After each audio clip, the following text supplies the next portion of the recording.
Hello aspirants, welcome to PW OnlyIAS. I am here preaching with a daily analysis of the Hindu from 25th of September 2024.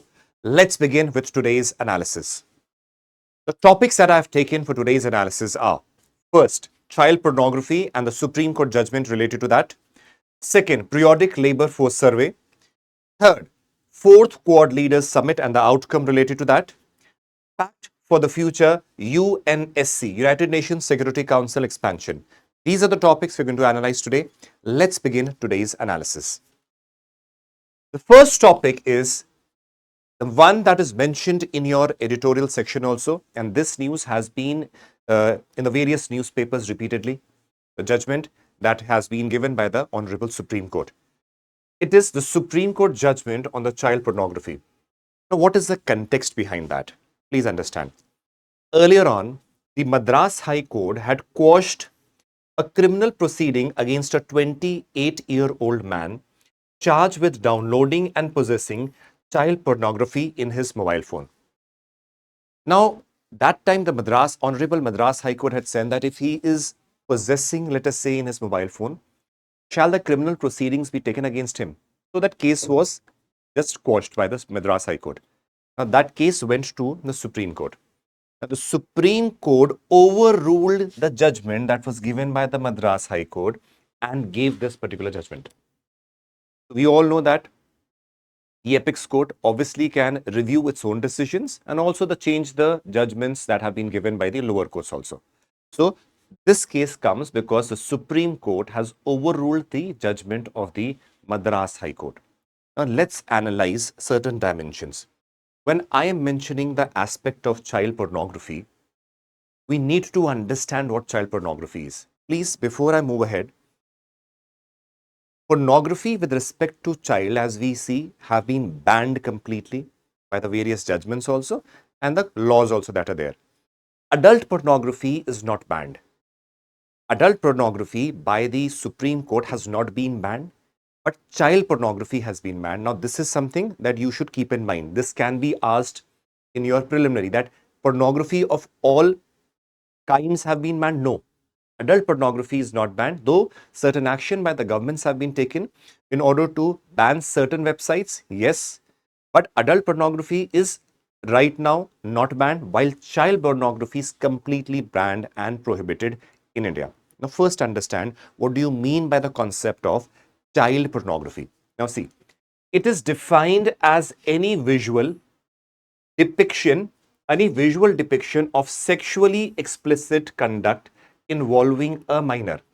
Any video, any photograph, anything that is related to some sexual activity in which a child is seen or shown, that would be known as a child pornography.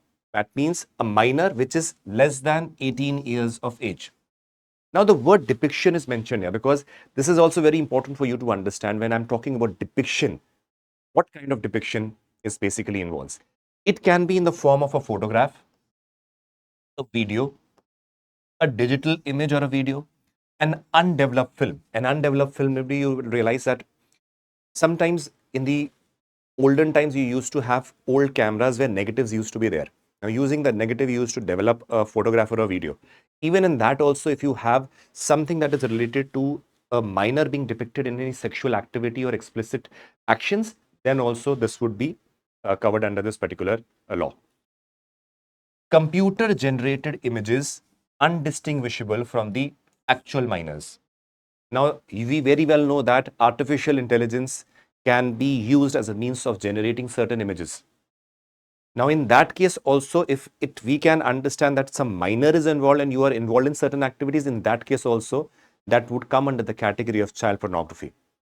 What do you mean by child pornography? Child pornography basically means any visual depiction. The depiction is all these dimensions of sexually explicit conduct or some sexual activity being depicted or going on via video or photograph, which involves a minor. Minor is 18 years of age, below 18 years of age is a minor. Now, very unfortunate in case of India is, there is a non-governmental organization body which is National Center for Missing and Exploited Children. It says that India accounts for the maximum number of online child sexual abuse imagery in the world. See, many pornographic sites are present, many illegal, most of them, obviously, if there's a child pornography, it is an illegal site. Now, the maximum number of uploads that are done on the internet are from India.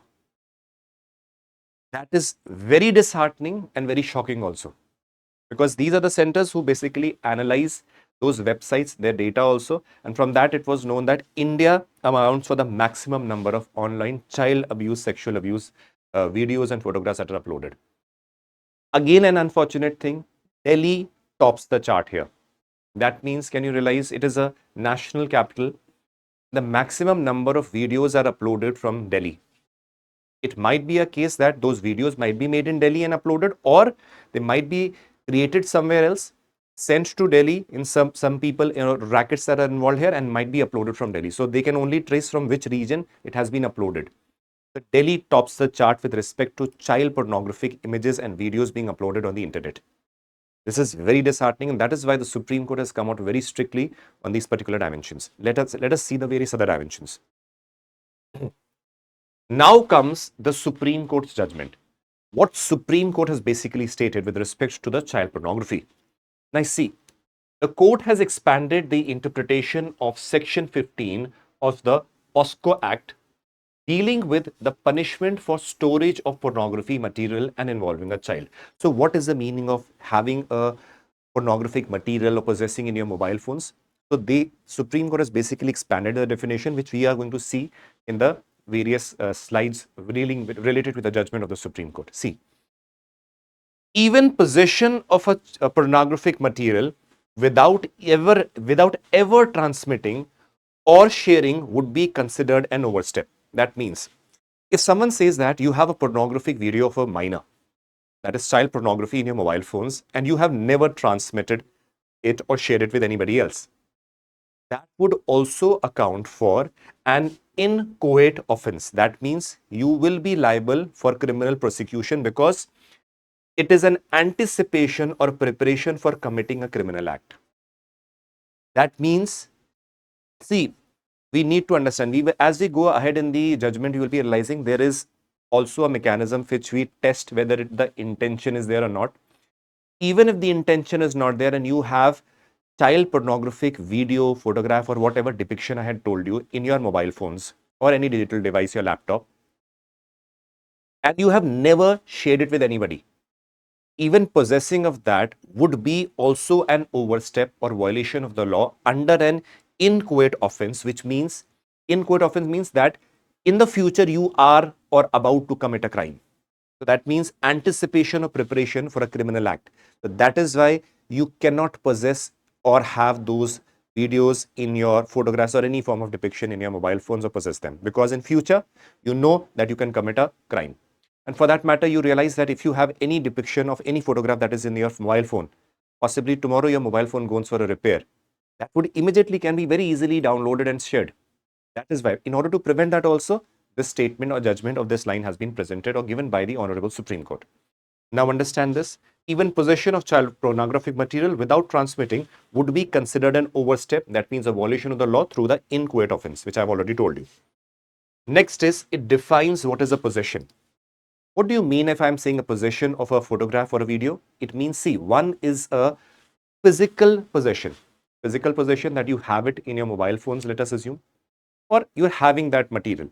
Next is constructive possession, that is power to control the material in question and knowledge of exercise of such control. That means, supposingly there is one person who has a pornographic material in his mobile phones, but he is doing because some other person is saying that, though that particular person does not have that child pornographic material in his phone, but he is the one who is dictating someone else to do or store certain child pornographic material, then that person is also liable and equally involved in the crime, though he might at that time not be having child pornographic material in his mobile phones, but because he has the power or in a position to control that some other person is having a child pornographic material. So this person is also having a constructive possession. Again, repeating, let us say person A has a child pornographic material in his mobile phone. This B is a person who is, let us say, a mastermind or at a very powerful position. Now, B does not have any pornographic material in his phone, but he is directing A to how to spread or share or whatever be the case with respect to child pornography. In that case, this person is actually in a way also in possession of a child pornographic material under the judgment where constructive possession has been mentioned. Now what happens? Next thing has been mentioned is emphasis on reporting. This is very, very important. Now see, unless and until such cases are reported from where you are getting, this cycle of spreading child pornographic material will not stop. That is why he said a person will only be absolved of any liability of possessing child pornographic content when he or she reports to a specific authority. Now, let us assume only in the case if a particular person says that this particular mobile phone has child pornographic material and he goes to the police or the concerned authorities, let us say cybercrime wing, that says this mobile phone has a child pornographic material. Or for that matter, if your mobile phone is there and that has child pornographic material and you say that it is not me who has downloaded it, but someone else has sent it, and that is why I have this material in my mobile phone. In that case, the police will consider you not being a let us say an accused, though you are having that video temporarily for in your mobile phone, because it is someone else who has sent and you are reporting. In case you are not reporting, that someone has sent it, in that case what will happen? In that case what will happen? You will be again accused of an inchoate offense. That means if someone has sent you a video, photograph, or anything that is related to the child pornography, you have to report against that particular person to the concerned authorities, that is the police. If you do not report, even if you are not sharing, then it is an inchoate offense. And if you reported, only in that case you will be considered that you are not responsible for a spreading or committing a crime, though you might be having that video for the timing because someone else has sent you. So the judgment is focusing on the people reporting the crime and the action being taken against those people who are basically sharing this child pornographic material. Next, fixing the liability.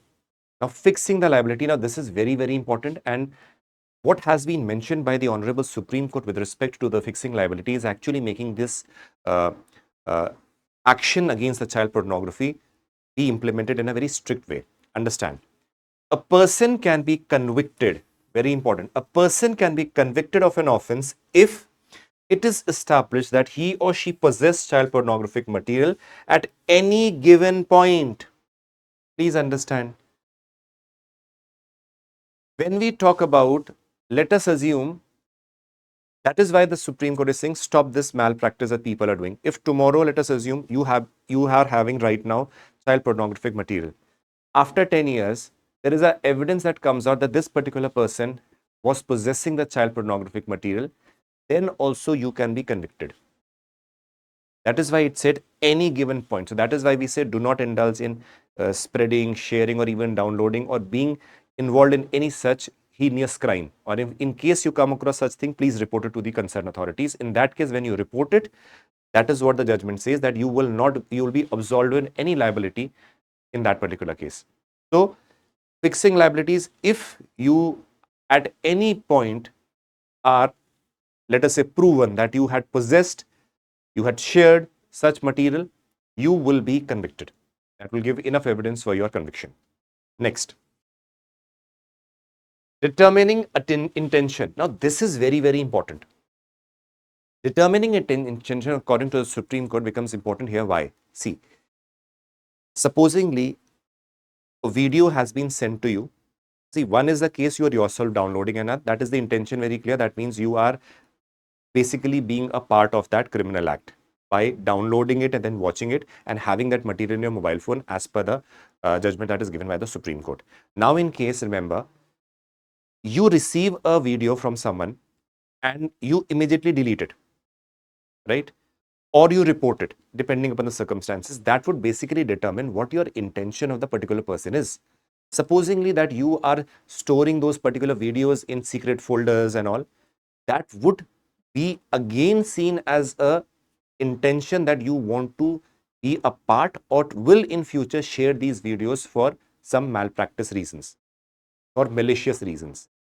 That is why determining intention means depending upon the manner it is stored. That is why I said manner it is stored. Whether it is you have deleted it or not, you have stored it in secret folders or not, circumstances in which the same was not deleted, destroyed, or reported. In case you receive the immediately deleted, right, or you report it, then that shows the intention that this person was basically not involved in any malicious act or activity. But in case you're storing in 10 devices and in secret folders, that would account for a person who can be convicted because of the act that person is doing. The intention over here also becomes important. Next is change in terminology. Now, the Honorable Supreme Court has requested the government to ask the parliament in a way to amend the term child pornography, child pornography and use the word child sexual exploitation and material abuse. Because CVC, it is not simply a video or a photo, it involves multiple dimensions which overall cover the exploitation of a child sexually and the various materials that have been involved in order to spread this exploitation or the material related to that. So this is one of the recommendations that have been given by the Honorable Supreme Court. Social media platform. Now, social media intermediaries like even the YouTube, Facebook, Instagram and all, you cannot be, these platforms cannot be given an exemption. If these platforms have these videos which are related to child sexual pornography, they would also be liable for criminal action being taken against them. The person who's uploading, spreading, and sharing would be obviously liable. Along with it, these intermediaries will also be liable for against that criminal action can be taken against them. So this was the Supreme Court's judgment regarding the child pornography. It is a very good step that has been taken because we have realized just now to the various NGOs that India is a hub for child pornographic videos and photographs that are uploaded on a daily basis on the various websites. Just imagine with such a number of uploads being done, many materials being simply spread via WhatsApp and Telegram videos. So this thing is very, very important. Again, action needs to be taken against with secret websites, Telegram channels that are going on that are basically again hidden. Telegram again is one of those channels, places where which has very restrictive control the government has on those channels, those platforms. So action needs to be taken against them because now the Supreme Court judgment itself has said that in case of a child pornographic material, the intermediaries also not going to be taken as exemption. No, you will be held accountable if your platform is being used for spreading such kind of nonsense. Clear? Now, this was a Supreme Court's judgment. This can be very well asked in your examination. Not only in your prelims, see, they can ask you with respect to the judgment has been given, what are the various dimensions associated with that. They can ask you 1, 2, 3, 4 points and whether this was said or not, this was said or not, this can be asked. In your mains examination, obviously, this topic can be asked with respect to the child rights. Obviously, it can be asked with respect to the legal aspect also. So let's move ahead. Next is again a very, very important dimension, which is the unemployment rate has not fallen, the labor survey. Now, for us, whatever our things have been mentioned over here, we will consider them through the data that I've extracted from the labor survey report only. So let us see. The periodic labor survey is a survey is a annual report brought about by the Ministry of Statistics and Program Implementation, right? Conducted between July 2023 to June 2024. So it is an annual report. So let us see what this basically tells us. But before that, please remember, if you want to understand what this report has said, you need to go to the basics and understand certain definitions. And what I have done is, I have simplified those definitions. When you understand those definitions, you will be able to understand what the report is saying. So let us see the simplified aspect of understanding what the report will basically say. So let us understand and see the basics. Back to basics. Now there are certain words. These are very important from again your preliminary aspect exams, your mains examination. And remember, these data or these definitions you can use when you're writing the other general studies answers also, right? First, labor force participation rate, LFPR. What is the labor force participation rate? Please understand. The percentage of persons or people in the labor force. Please understand. Percentage of people or persons in the labor force, which will be people who are working, people who are seeking work, and who are available for work. Please remember, who are working, who are seeking work, or are available for work might be working. They might not be working, but are available for work. This is the labor force participation rate. The percentage of people or persons in the labor force who are working, who are seeking to work, or who are available for work.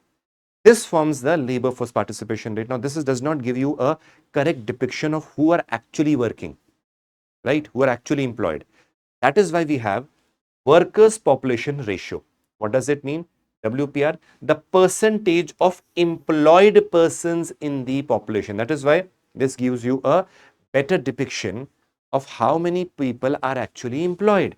But this does not give you a correct image, right? So workers population ratio means percentage of employed persons in a population. Next, unemployment rate. Unemployment rate.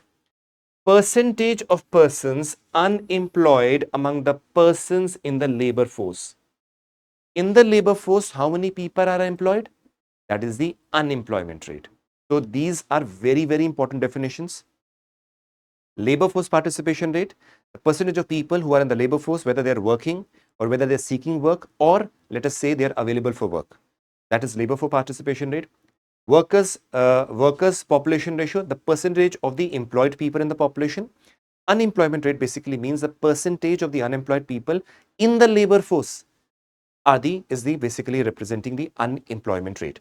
These are the three important definitions. Now, please remember, you can use them in your general studies also while we see the statistics also after a few minutes. There are certain other definitions which I'm telling you, they're a little technical, but you should be knowing. They can be asked in your prelims also. See, one is activity status. There's certain definitions. Please don't get afraid by seeing them. Remember one more, PDF is going to be available in the Telegram group that I had already shown you at the end. There's a QR code. You can scan them and download this PDF. It is very important because you have these ready-made notes along with you, right? So, activity status. Activity status means determined on the basis of the activities pursued by the person during the specific reference period. Now, this is a generic definition which we say determined on the basis of the activities. Now, we will see certain definitions to understand that. See, what is the activity status? It is determined on the basis of the activities, what type of activity the person is basically pursuing during a particular or specific period. Whether person is working in, let us say, a formal sector, or let us say which sector of the economy person is working. So, what activity a person is involved within a range of time period, that basically determines your activity status. Now, usual activity status of a person in the last 365 days, which includes the following. Now, usual activity status is basically includes both these aspects which we will study. That means activity status of a person in the last 365 days, which includes both, right? So what the person is doing in the last 365 days, it includes both of them. First part is principal activity status. Principal activity status means activity status on which a person spent relatively long time during 365 days preceding the date of survey. That means what kind of activity or work was a particular person doing in the past 365 days prior to the beginning of the survey. That activity might be, let us say, some labor activity, or being an agriculture, being a farmer, being, let us say, involved in some organized sector, being an engineer, whatever be the case, being working in the particular company as an engineer. So, principal activity status is principally what you are doing. Activity status on which a person spent relatively long time during the 365 days preceding the date of survey. First. Second is subsidiary economic activity status, SS. What does it mean? The activity status in which a person, in addition to his principal status, yeah, that means in addition to this particular work, in addition to this particular principal activity status, what other thing that person is doing? That means in the activity status in which a person, in addition to his principal status, performs some economic activity for 30 days or more for the reference period of 365 days. Understand this? I'm again repeating. Activity status basically means based on what activity that person is doing, what kind of work that person is doing. It is a very generic term, right? Now, when I talk about usual activity status, we are talking about a particular person in the past 365 days and all the activities associated with that, with respect to the economic activity, obviously. And it is basically including these two dimensions. Principal activity status means what is a activity or activity status that a person is involved for a relatively longer time during the past 365 days before the survey began. Along with it is subsidiary economic activity. That subsidiary itself means in addition to the major activity, that is in addition to the principal activity. So the subsidiary economic activity status means in addition to the principal activity status, what other thing was the person involved for, let us say, close to 30 days, approximately 30 days or more in the past 365 days, other than the principal activity status. This is known as subsidiary economic status, activity status. Now, this is again a little bit, you would be finding it tricky that what these definitions are. This was basically mentioned in the survey. So why I have taken them is because, see, in your examination, this particular thing in a way can be asked in your prelims in particular. So you should have a basic knowledge because it is mentioned in your newspapers properly. Read it once again when I'll be providing you the PDF in my Telegram account. Read it once or twice. You'll be easily understanding it. Then even see the video again. You'll be understanding it very nicely. There will be no issue. Having understood all these definitions, now I am representing what the report basically talks or says. See, I have taken this from your labor force survey report only. This is a graph. Leave the graph for a timing. See, we already know what these terms, labor force participation, all these terms basically mean. Why this is important is, first, in your preliminary examination, they can ask, on the past 1 year, the labor force participation in the rural regions have, let us say, decreased. No, it has increased. These words are every year picked up by the UPSC prelims examination makers who pick up these words and put it in your economic questions in prelims exam. Along with it, it can be used when you're talking about employment status with respect to women, men, in your general studies papers, society papers, economic papers, paper GS paper 3. This can be used very well. So this data does help you. If you know a little bit idea about that, it will help you a lot in increasing your marks. So what do we see? Increasing trend of the labor force participation rate for the persons of age 15 and above. In the rural region, it has increased from 50.7 in 2017-18 to 63.7 in 23-24. That means an increase has been there. Urban areas increased from 47.6 to 52%. Among the males, is increased from 75.8 in 2017-18 to 78.8 in 2023-24. Among the females, the increase was from 23.4 to 41. That is a tremendous increase. Do you realize, with respect to the labor force participation, there has been an increase in the rural region, in the urban region, among the males and among the females also. Now you can take it as a mnemonic that among the rural, urban, male, female, everywhere increases there. The moment in the examination it comes that labor force participation rate in the rural regions have decreased, you will say no, it has increased. Or let us say labor force participation among the women have decreased over the time, let us say from 2017 and onwards, you will say no. Because what will happen is, remember, from 2017 to 2023 is given, you will be imagining, okay, COVID is coming, so decrease might be there, increase will not be there. You will mark it right. Please understand, these are the surveys on the basis of which the reports are prepared by the government and the UPSC uses them. So this is very important to take it in a proper way and understand them. Clear? Next, increasing trend in the worker population ratio of 15 years and above. Rural regions increased from 48.1 to 62.1 from 2017-18 to 23. Urban areas again increased from 43.9 to 49.4. Among the male also increased from 71.2 to 76.3, and among the female also from 22 to 40.3. That means worker population ratio has also increased in all the parameters: urban, rural, male and female. So now you will be remembering that labor force participation rate also, all the criteria they have increased. Worker population rate or ratio also, everywhere it has increased. In the examination, if decrease has come, you will mark that statement wrong. Over here, now again, unemployment rate, decreasing trend of the unemployment rate. That means unemployment has decreased. Rural region decreased from 5.3 to 2.5. Urban areas decreased from 7.7 to 5.1. Among the males decreased from 6.1 to 3.2, and among female decreased from 5.6 to 3.2. That means, what do we learn from this? That the economic conditions are, let us say, improving a little bit. The labor force participation rate is increasing. The workers population ratio is increasing among the urban, rural, and women and female. The unemployment rate is decreasing from every angle with respect to urban, rural, male and female. So this is a trend that you should have in your mind. You can answer this question if it comes in the examination. Clear? So this is what the report is basically saying. Let's move forward. Next is, see, visit wrap up. This topic again was in the news for quite some time. I wanted to cover it holistically. What was the outcome from the 4th Quad Leaders Summit? Please remember, a few days back, I think last week, I had already given you a detailed analysis of what do you mean by Quad, what was the history of Quad, how it evolved. Most of you, if you would have seen or noted it down, you already know the background. I'm not going into the background of the analysis of what Quad is, because we've already covered that in detail.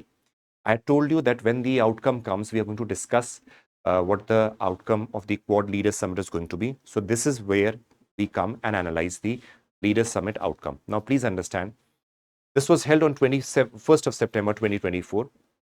Because it is a Quad, it is a member of 4, and the honorable heads of the governments have basically come and participated. From the India side, Prime Minister Modi, President Biden from United States, PM Albanese from Australia, and PM Kishida from Japan. So these were the people who basically participated in the Quad Leaders Summit. And let us see what we basically expect. Key announcements from the summit. Now, please, this is very, very important, because quite relevant that this question will be asked in your next mains examination. Reason being, 2025 meet is going to be held in India. When it is going to be held in India, this particular thing becomes very, very important for your preliminary examination also. But along with it, there are certain details that you need to understand. First was 2025 summit will be, India will host the 2025 Quad Leaders Summit. Now, please understand, the Leader Summit, that means all these 4 leaders are going to meet in India for discussion and what other multilateral actions can be taken and what further cooperation measures can be taken. But along with it, understand, it is United States who will hold the Foreign Ministers Summit. So do not make this mistake in your examination. If in the prelims it comes, India will hold the Foreign Ministers Summit also in 2025. No. It is a United States who will hold the 2025 Quad Foreign Ministers Summit and meeting, but India will hold or host the 2025 Quad Leaders Summit. So India will host the Leaders Summit, where we will see all these leaders there, right? Right. Let's move ahead. Now, Quad Wilmington Declaration. Now, Wilmington is a place where the basically summit took place, so that is why it is known as Wilmington Declaration. So what are the declaration that took place and other dimensions that came out from this particular summit? Please understand. A joint statement reiterated the group as a force for good and strategically aligned to deliver real, positive, and enduring impact on the Indo-Pacific region. That means maintaining peace and security, and Quad opposes any unilateral action. That means no unilateral action would be taken against any country. It is a joint effort. Decisions need to be taken collectively and as a group activity. So that means they want to maintain peace and security in the Indo-Pacific region. Now, this can be obviously seen as a strategic measure where you are trying to counter China. See, we realize that China's rise is basically disturbing the Indian Ocean region and the Pacific region, where China is trying to expand its territory, let us say by the means of expansionist tendencies, in order to tell that I am also a global player. So over here, the Quad basically wants to maintain peace and security in the Indo-Pacific region. So next is Quad Caucus.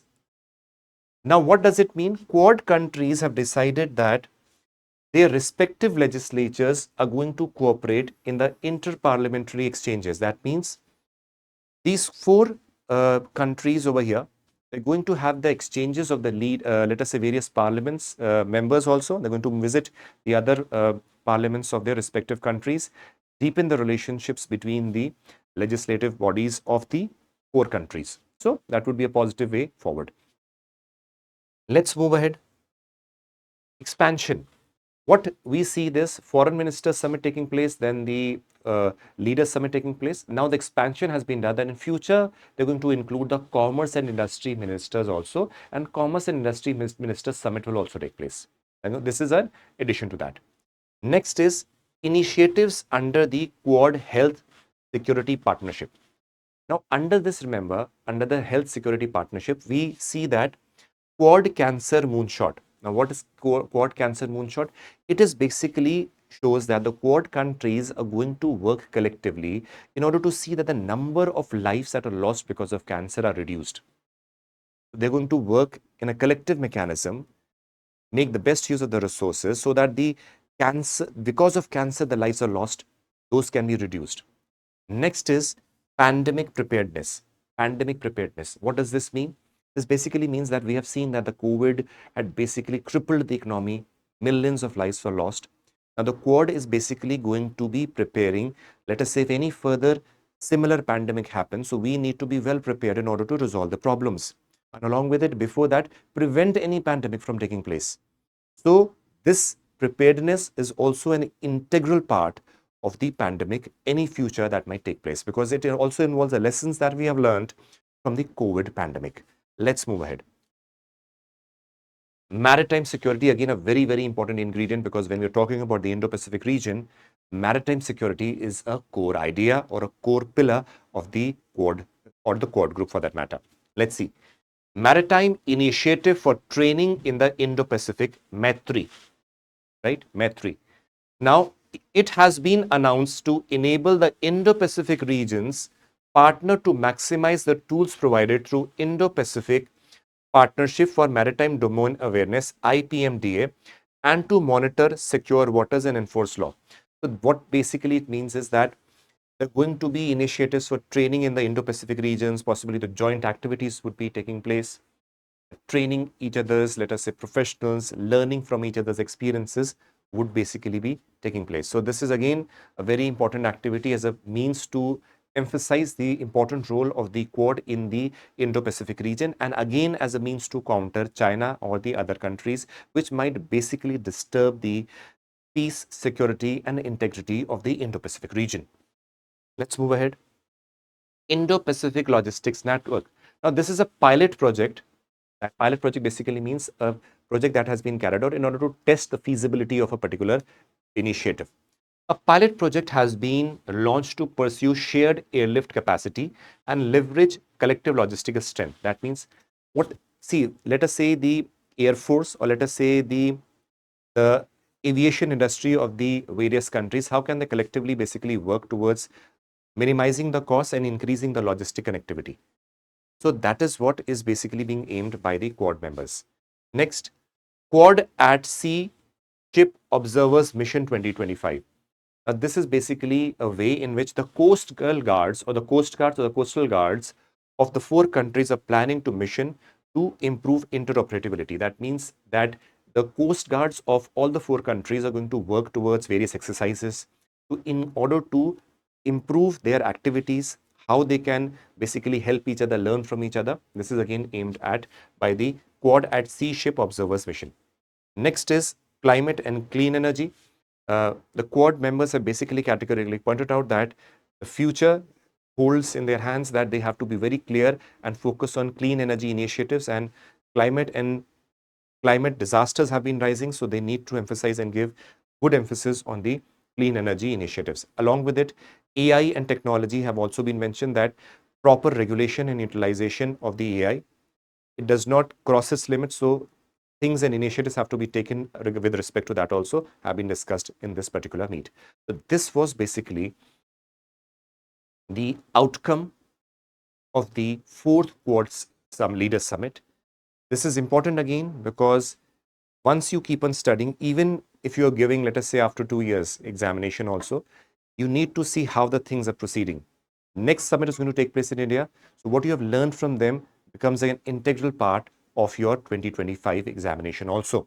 Because the prelims would be taking place before the summit, 25 summit takes place. So this declaration becomes very important for your preliminary examination.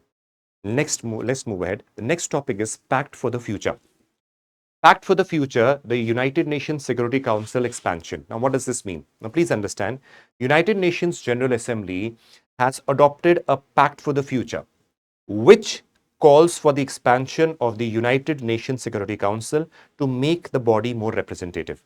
Now, see, this is the context behind the Pact of the Future. Now, let us see what are the various dimensions. Let us understand what is Pact of Future in proper detail.